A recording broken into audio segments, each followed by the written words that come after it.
So we've taken the bike out and we've gone 91 miles on it, and we've run into some pretty steep inclines, and coming downhill, we realized we didn't have enough stopping power with just the brakes on the rear wheels. So to make the whole thing safer, I actually had someone email me and tell me that this existed, which I'll tell you about in a second, but it actually makes the front and rear brakes work at the same time with just one lever.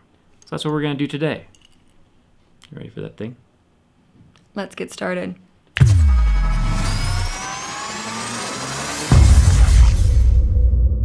So the bike, if you remember when we were building this thing, we just cut off the other side of the handle, which is where the front brakes were located. These are the front brakes and calipers right here. The calipers go down there on that rotor, and the calipers squeeze down on the rotor like this to stop the wheel from turning.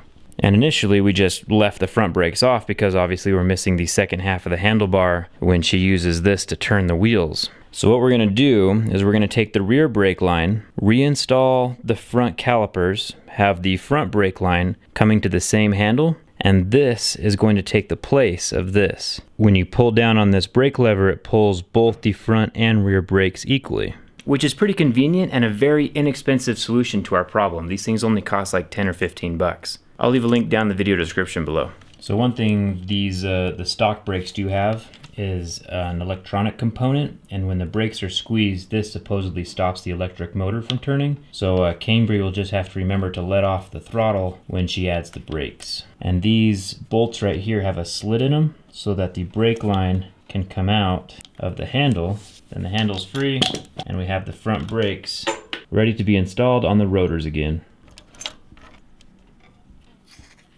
So this new brake handle needs to take the place of this old one. In order to get this off, we have to slide both the throttle and the handle off of the handlebars. And in order to do that, there's a plastic end cap. All right, and then this leather part right here is actually stuck very solidly in place, and it takes a lot of force just to get it off. Getting it on is a little bit easier than getting it off. Okay, that's the handle. And then the throttle body has a little Allen screw right here, and once the Allen screw is loose, the throttle can come off. It's got its little kill switch right here on the side. And lastly, we have the back brakes. We'll unscrew this middle part, and we don't need this anymore because we're replacing it with this. And we can just slide the throttle back on with a little washer. Alright, and then the handle is in place. Alright, so I'm going to take the rear brake cable, and I don't think it matters what hole it goes into. Stick it in, and then route the cable, and now the rear brakes are attached to the brake handle. Then you can repeat the same process with the front brakes, sliding it into the slot and guiding it through the aluminum, just like that.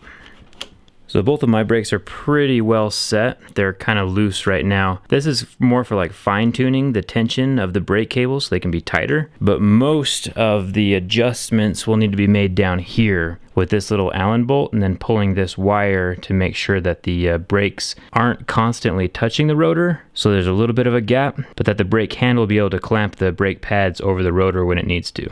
And same thing for back here with the rear brakes. There's just the one Allen bolt that loosens up. You pull this tighter, and then you tighten the Allen bolt, and that keeps the tension on the brake handles. All right, so we currently have both brakes installed. We have the front and the rear on this side, and the front and the rear on this side. You ready? Yeah, you gonna open the door for me? Think it'll work? I could maybe push it open. Nice. Got the headlights installed. Okay, let's go.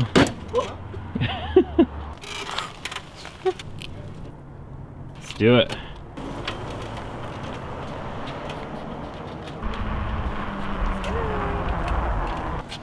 Nice.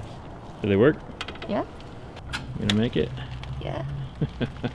Okay, so now that we have all four brakes, all four wheels with brakes, how does it feel? Good. I feel like I have more stopping power, just even on the flat. And I imagine going downhill, I'll have more security in that. So yeah, pretty easy solution. Pretty pumped that it was just, you know, $10 a piece, $15 a piece for each of these brakes. It took a very complicated situation and made it so much easier. So I super appreciate the emails that I've been getting from you guys, little suggestions here and there about how to improve the bike. I think Cambry appreciates it as well. It's been a shoulder saver. I love it. 91 miles of it. I'm excited to try it on the snow. All right, if you have any questions or suggestions, leave them down in the comments. Go check out our other videos, you know, the build video, the reveal video where we gave it to Cambry. That was pretty fun. And thanks a ton for watching. I'll see you around.